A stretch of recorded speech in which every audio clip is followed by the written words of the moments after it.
Boa noite, igreja, amém? Boa noite, igreja, amém?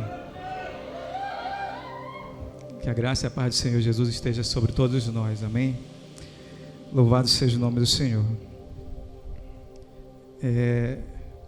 Nos foi dada essa missão nessa noite, e aí eu fiquei pensando, na última vez que nós ministrei eu e minha esposa juntos, um apoiando o outro aqui, trabalhando junto. Eu fiquei muito feliz com essa possibilidade. Aí quando a pastora pediu para que eu viesse trazer essa palavra sozinho, eu falei, poxa vida, eu queria minha preta aqui comigo de novo. Eu me sinto mais seguro, mais tranquilo. Não é verdade? Queridos,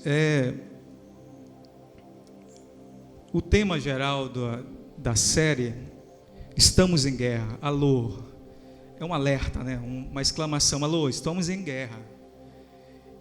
E quando eu vi esse tema, eu me reportei a algumas situações de algumas guerras no mundo que aconteceram, e principalmente na época de Davi, nos tempos medievais, e eu fiquei pensando em algumas guerras, em algumas batalhas específicas que aconteceram naquelas épocas, em que alguns países foram retirados, alguns países foram declarados independentes. E eu lembrei de algumas batalhas específicas, e lembrei de alguns filmes históricos, alguns filmes épicos sobre algumas dessas batalhas. E depois fiquei pensando no rei Davi. Eu lembrei de alguns filmes que eu gosto muito, dos filmes medievais, principalmente. Todo filme de guerra eu gosto muito, principalmente quando tem algum quesinho de verdade. E os medievais, então, eu amo muito esses filmes. Eu tenho alguns originais em casa, ainda do tempo de fita VHS, de DVD, quando saiu, alguns ainda inclusive legendados, porque eu gosto muito de alguns filmes. E me lembrou muito de alguns filmes desse tipo Rei Arthur, que é um clássico, com o John Connor, né, e o Richard Gere. Tem também o Clove, tem o Gladiador, e alguns filmes dessa época, né? Coração Valente, de 95, eu tenho o original desse filme, de 95. E aí eu fiquei pensando que nessas batalhas havia esses reis, havia alguns lugares onde algumas cidades, e essas cidades elas eram fortificadas com muralhas gigantescas, muralhas de 10, 9 metros de altura, 6 de largura, eram muralhas incríveis. E essas cidades fortificadas, elas eram chamadas de fortalezas. O rei Arthur, por exemplo, Camelot era a cidade do rei Arthur, e era uma fortaleza que, ao ver, era impenetrável, era uma obra arquitetônica feita para defesa, para servir de defesa. E eu, pensando nesses filmes dessa época, dos tempos medievais, eu lembrei de um episódio do rei Davi, um episódio de Davi narrado em 2 Samuel capítulo 5, 9, 2 Crônicas capítulo 11, versículo 3 a 9, onde o rei Davi, quando ele era apenas rei de Judá, ele estava em Hebrom e já era rei sobre Judá.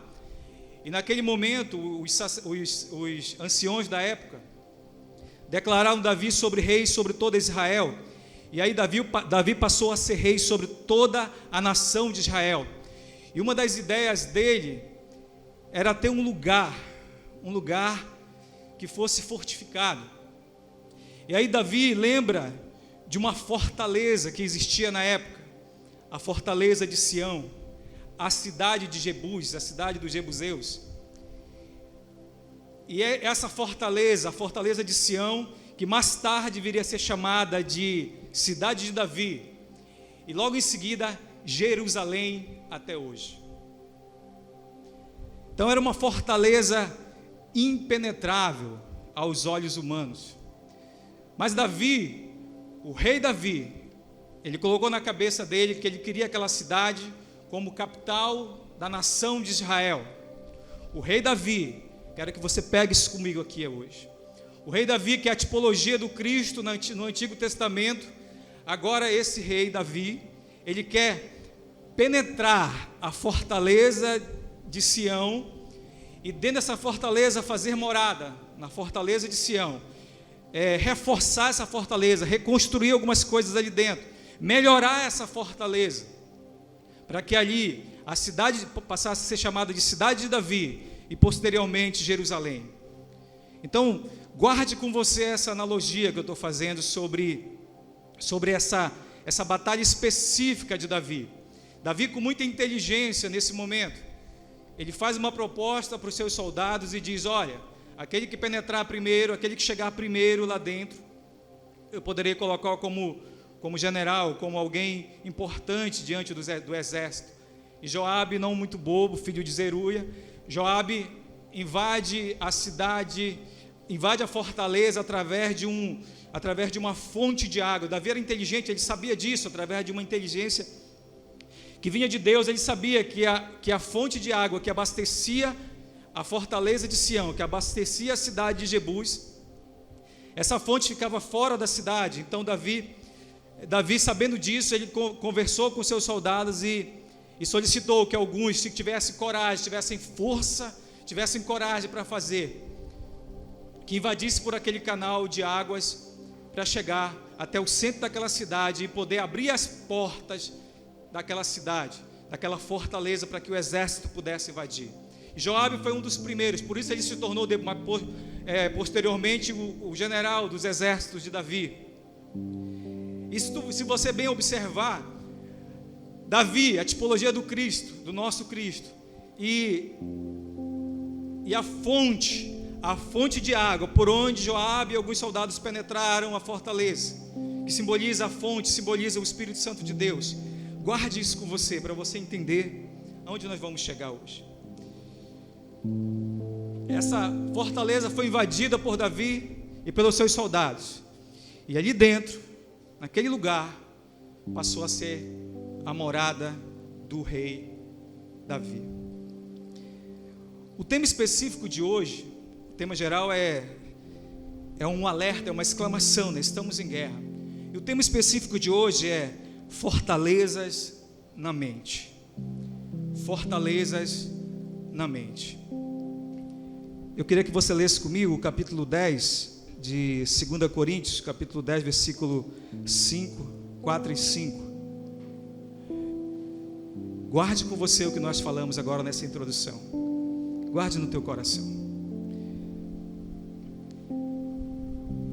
Capítulo 10 de 2 Coríntios, versículo 4 e 5.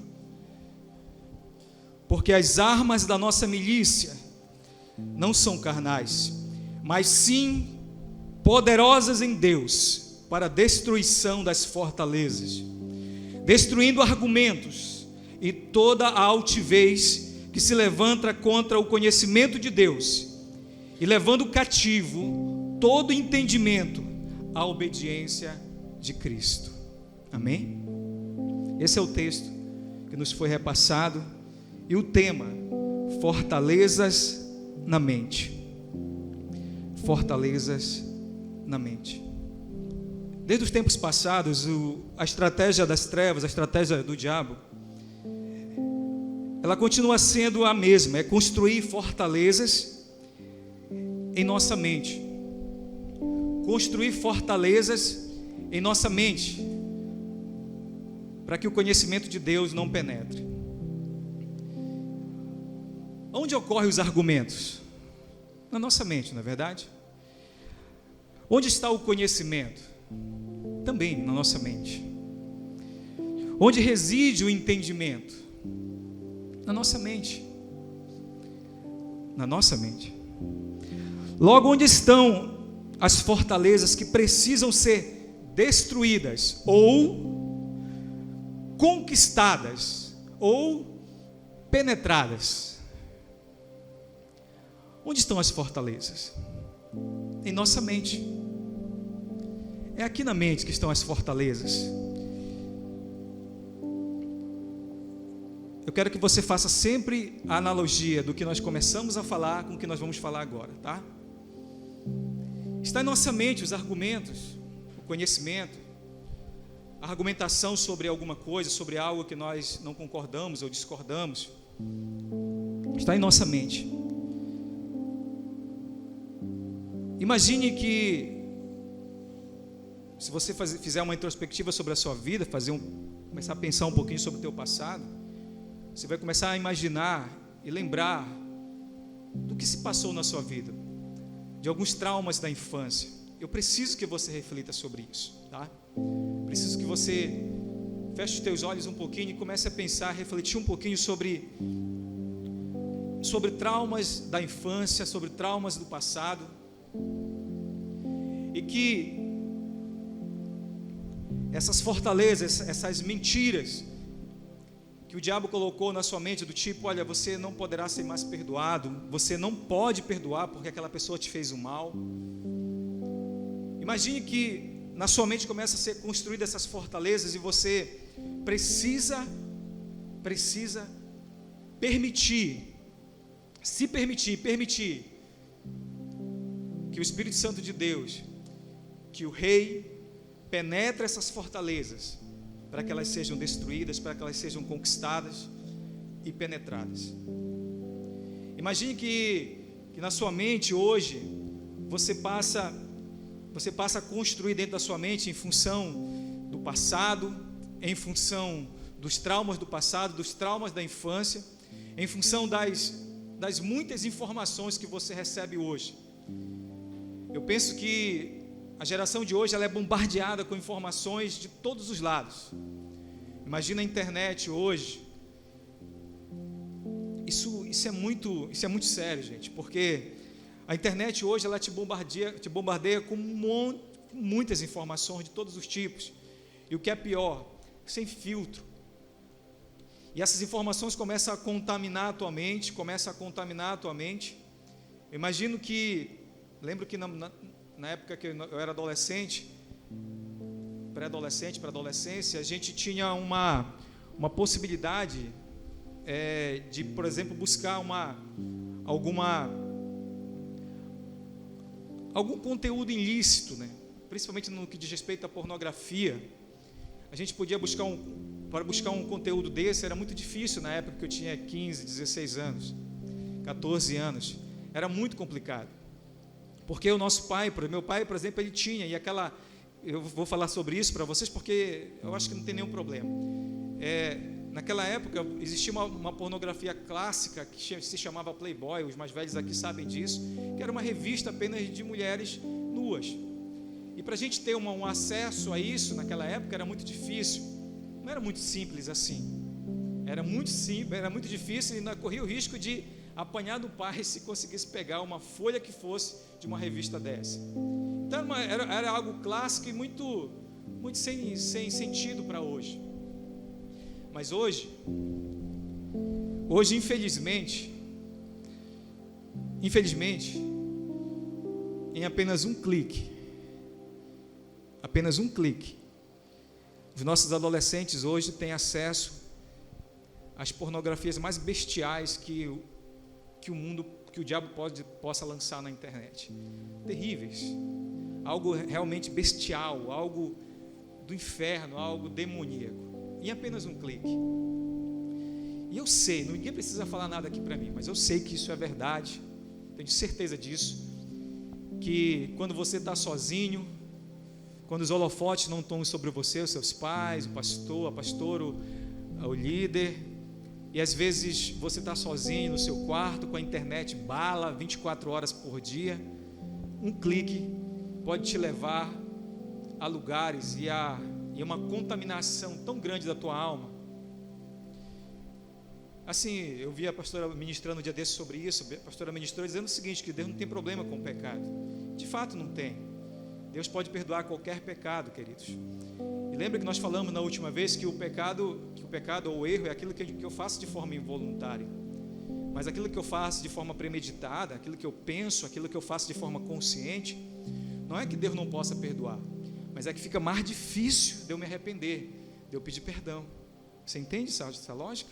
Você compreende isso? Porque a partir do momento que eu cometo um erro de forma involuntária, é muito mais fácil de eu me arrepender, porque eu errei sem querer errar. Eu errei, mas eu não queria errar. Mas quando eu faço de forma pensada, consciente, e aí o apóstolo Paulo chama isso de cauterização da mente, cauterização do coração, porque você começa a fazer do pecado, mimar o pecado, e o pecado começa a fazer parte da sua vida, e aquilo parece ser normal, e aí você não sente mais arrependimento, você não sente mais culpa, e aí você fica preso, enjaulado numa jaula com a porta aberta, mas você continua preso, você não consegue sair. Entende isso? Você não consegue sair porque você fica preso dentro de uma jaula com a porta aberta. Quem já leu o livro O Peregrino sabe disso, que o peregrino ia passando num lugar e ali o rapaz estava preso numa jaula, e o peregrino perguntou para ele: por que você está preso aí? A jaula está aberta, por que você não sai? Ele disse: é porque eu não consigo mais sair. Deus pode perdoar todo e qualquer pecado, e Deus não tem problema com nenhum pecado, desde que ele seja confessado. O único problema de Deus que a pastora ministrou aqui é com o pecado que está oculto, escondido. E por mais que você esconda isso do mundo, Deus é onisciente, Ele contempla todos os lugares. Ele é onipresente, Ele contempla todos os lugares. Ele é onipresente porque Ele está presente nos corações que o temem, em todos os corações, e contempla todos os lugares ao mesmo tempo. Então Deus está te vendo. Deus está vendo você. Só abrir esse parênteses aqui para a gente continuar, tá? Quero que você reflita sobre a sua vida, sobre o seu passado, os traumas do passado, sabe, os argumentos que o inimigo tem colocado na tua mente. Falo isso para você porque o apóstolo Paulo, ele passou por uma situação muito difícil, muito difícil. Quando ele chegou na cidade de Atenas, na Grécia, capítulo 17 vai narrar, de Atos dos Apóstolos vai narrar isso. Quando ele chega na cidade de Atenas, ele vai ali enfrentar alguns filósofos gregos, da escola de Zenon e da escola de Epírico, epicureus e estoicos. Paulo vai enfrentar esses homens num debate árduo, num debate muito poderoso, posso dizer assim pela palavra, porque Paulo vai usar a palavra de Deus como argumento. Esses filósofos, eles eram pessoas que tinham tinham as suas características, as suas peculiaridades, mas eles tinham algo em comum. Todos eles, quase todos eles, se você olhar e ver os argumentos de Paulo, a contestação de Paulo, esses filósofos, eles eram sofistas. E o que era um sofista? O que são um sofisma? A pastora pregou sobre isso também um dia desse. Sofisma é uma mentira bem contada, é uma mentira que parece verdade. Sofisma ou sofismo, um pensamento ou retórica que procura induzir ao erro, apresentada com aparente lógica e sentido, mas com fundamentos contraditórios e com a intenção de enganar. O sofista, ele é mentiroso, ele é orgulhoso. O sofista, ele não se dá por vencido, ele sempre vai querer contra-argumentar. E o diabo, ele é sofista, ele é mentiroso, ele é o pai da mentira. E ele coloca esses pensamentos em nossa mente, e tenta criar em nossa mente fortalezas, sempre tentando expelir, contra-argumentar contra o conhecimento de Deus. Esses homens, eles não eram pessoas comuns, eles eram homens inteligentíssimos, eram do berço da Grécia, do berço da inteligência grega, eram pessoas muito inteligentes, eram homens muito inteligentes, tinham argumentos que pareciam verdades, argumentavam e contra-argumentavam a questão de Paulo, e Paulo se viu numa situação muito difícil. Só que Paulo tinha algo maravilhoso, queridos. Paulo tinha algo que esses homens não tinham. Paulo era inteligente tanto quanto eles, mas os argumentos de Paulo não eram apenas argumentos de palavras humanas, não eram apenas argumentos carnais. E aí eu volto para o começo do texto que nós lemos, porque as armas da nossa milícia não são carnais, mas são poderosas em Deus para a destruição das fortalezas. Paulo não usava apenas argumentos humanos, Paulo usava a palavra de Deus com poder. Os sinais acompanhavam Paulo. Quando Paulo falava, fluía poder, fluía a presença de Deus. O argumento de Paulo era um argumento que a presença de Deus estava com ele. O argumento de Paulo não era apenas o argumento de palavras humanas. Paulo dizendo que destruindo argumentos e toda altivez e levando cativo todo entendimento à obediência de Cristo. O que ele quer dizer com isso? Não importa se é filósofo, não importa se é engenheiro, não importa se é doutor em direito, não importa se é desembargador, juiz, não importa. Todo e qualquer argumento, ele será levado cativo, ele será aprisionado pelo entendimento e pela obediência a Cristo, será levado pelo conhecimento de Deus, ele será dominado pelo conhecimento de Deus. Entende isso? Não importa quem seja a pessoa. Paulo dizia assim, olha, não importa quem seja inteligente, seja filósofo, seja quem for, seja rei, porque Paulo ele tinha um ministério específico. Seja rei, seja quem for. O meu argumento ele será um argumento cheio do poder de Deus, que vai destruir fortaleza, que vai levar cativo todo o entendimento à obediência de Cristo. Qualquer conhecimento, qualquer entendimento será levado cativo à obediência de Cristo. É isso que ele queria dizer. Eu preciso aqui, queridos, dizer para você que tudo que nós colocarmos em nossa mente, aquilo que eu ouço, aquilo que eu vejo, isso pode nortear e pode determinar o meu futuro próximo, o meu futuro no amanhã. Isso pode determinar o meu relacionamento com Deus. Isso pode determinar a minha qualidade de vida aqui na terra. E também, isso pode não determinar, porque a salvação vem pela graça, mas isso pode colocar em risco a minha salvação.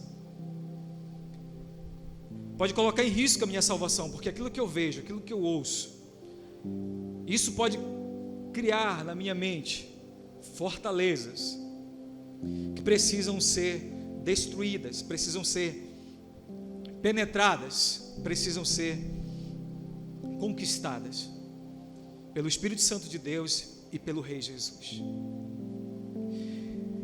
Filipenses 4:8. Preciso ler esse texto para você porque é um texto muito lindo. Quanto ao mais, irmãos, tudo que é verdadeiro, tudo que é honesto, tudo que é justo, tudo que é puro, tudo que é amável, tudo que é de boa fama, se há alguma virtude e se há algum louvor, nisso pensai.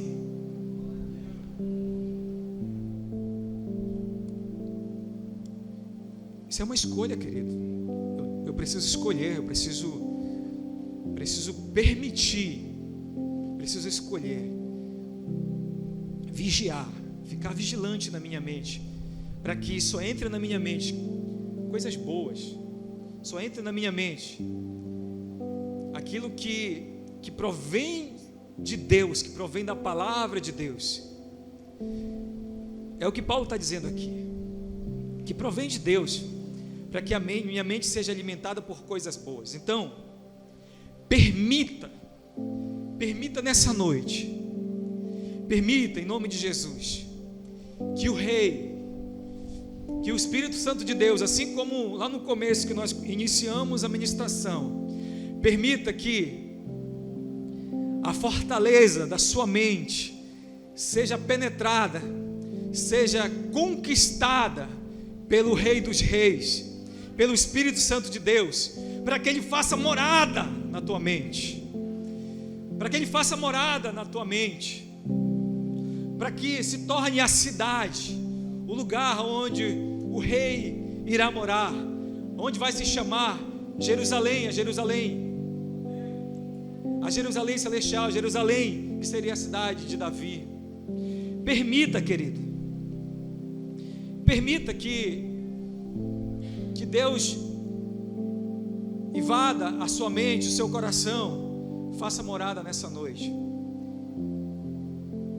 para que a sua vida seja transformada, para que a qualidade de vida aqui na terra, tudo vai mudar, absolutamente tudo. Uma receita simples. Eu digo que o Pai é amor, o Filho é graça, o Espírito Santo é relacionamento. A fé, querido, na verdade o amor é um agente da fé. O amor é um agente da fé. A fé, ela acontece através do amor. Tem um conceito de fé que eu gosto muito. Fé é absorver o conhecimento de Deus, colocar em prática e obter resultado. Resultado em todos os sentidos de nossas vidas. Isso é um conceito de fé que eu gosto muito de falar. E assim, para que a nossa salvação, eu preciso falar sobre salvação aqui hoje, para que a nossa salvação seja garantida, a gente precisa ter um relacionamento constante com o Espírito Santo de Deus, todos os dias de nossas vidas. Todos os dias de nossas vidas. Nós precisamos alimentar nossa mente com aquilo que é puro, com aquilo que é bom. A palavra de Deus, não há nada na face da terra, não há livro, não há nada na face da terra que pode mudar, que pode polir, que pode transformar caráter, que não seja a palavra de Deus. Não conheço, não vejo nada que pode transformar. Então, em nome de Jesus, eu quero convidar você para ficar de pé. Eu quero orar com você. Eu quero orar com você.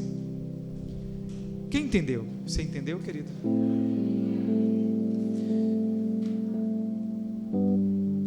Eu quero orar com você. Eu quero que você permita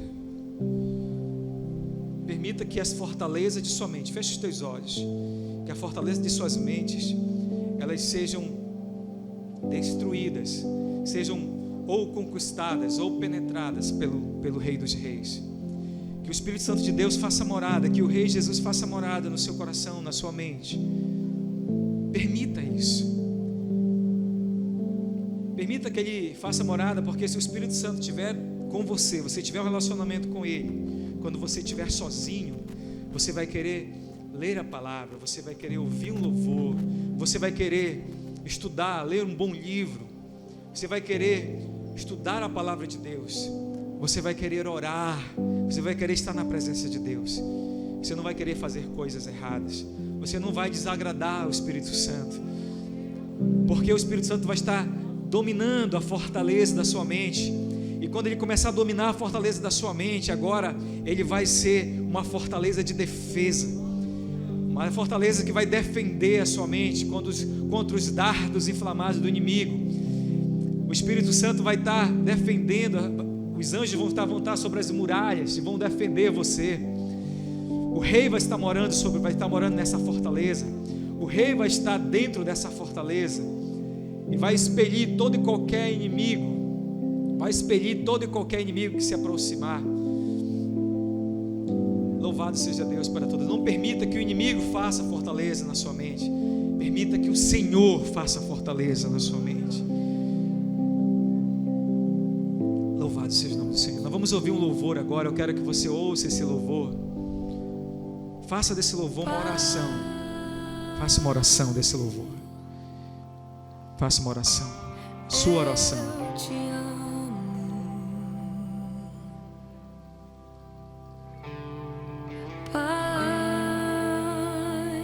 Na minha dor, eu te amo,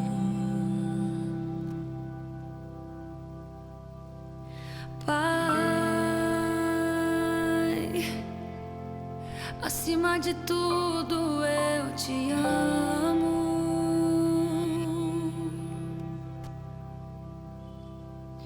Pai,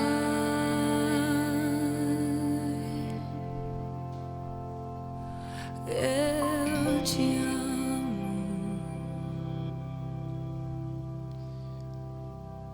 Se você quiser se Se eu reconciliar, posso ter certeza de algo é que você está cuidando da minha ferida e transformando tudo aquilo que doía em possibilidades para salvar vidas. Eu sei que você está tocando na minha dor e no momento de sofrer eu não entendo. E quando grito eu pareço recusar, mas eu aceito.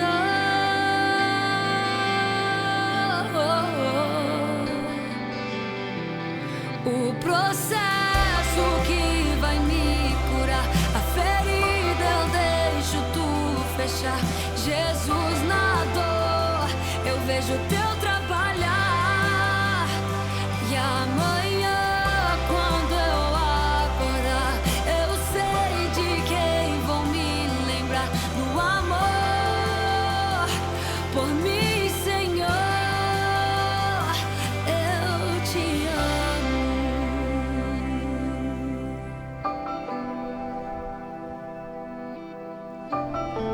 você que se sente com dificuldade, vem aqui na frente. Você que se sente confuso, vem aqui na frente. Que você está cuidando da minha ferida e transformando tudo aquilo que doía em possibilidades para salvar vidas. Eu sei que você está tocando na minha dor e no momento de sofrer eu não entendo. E quando grito eu pareço recusar, mas eu aceito.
Querido, se você se sente confuso, Eu te amo. se sente aprisionado,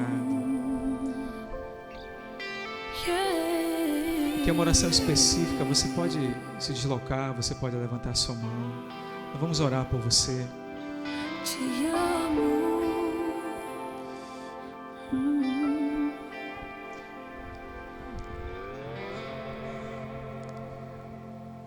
Oremos ao Senhor. Senhor nosso Deus e Pai que estás no céu, nessa noite, Senhor, eu peço a Tua graça, Senhor, sobre as nossas vidas, e em nome de Jesus, meu Pai, toda a confusão na mente, tudo que o inimigo de nossas almas veio colocar em nossa mesa, mentiras, os traumas, tudo aquilo, Senhor, que o inimigo vem colocar nas nossas mentes, nas mentes daqueles que aqui estão, nós repreendemos em nome de Jesus. Que caia por terra agora, nesse momento, em nome de Jesus.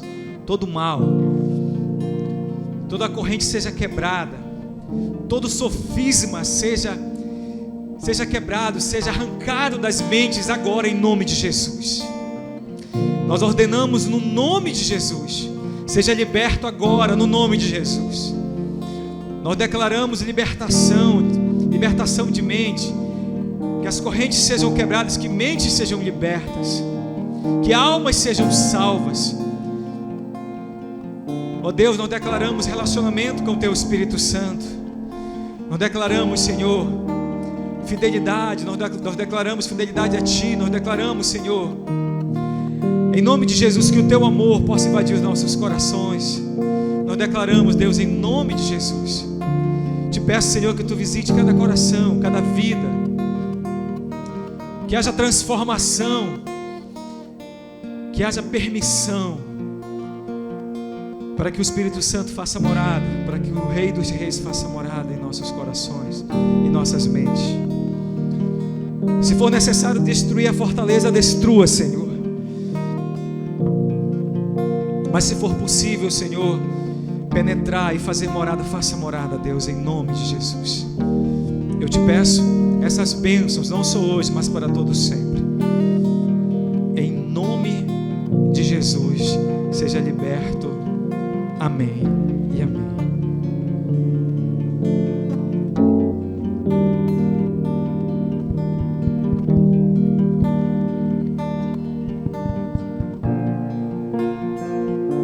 Aplauda, Senhor, pela vida do Paulo, querido.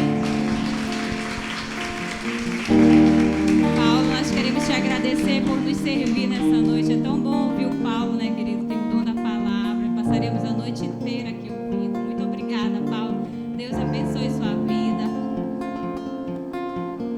Erga suas mãos. O ministério em seguida ainda vai estar louvando. Você pode louvar com eles. Que graças ao nosso Senhor Jesus Cristo, o amor do Pai e as consolações do Espírito seja sobre a sua vida, querido. Não somente hoje, mas para todo sempre. Amém. Tens liberdade aqui, Espírito de Deus, Espírito de Deus.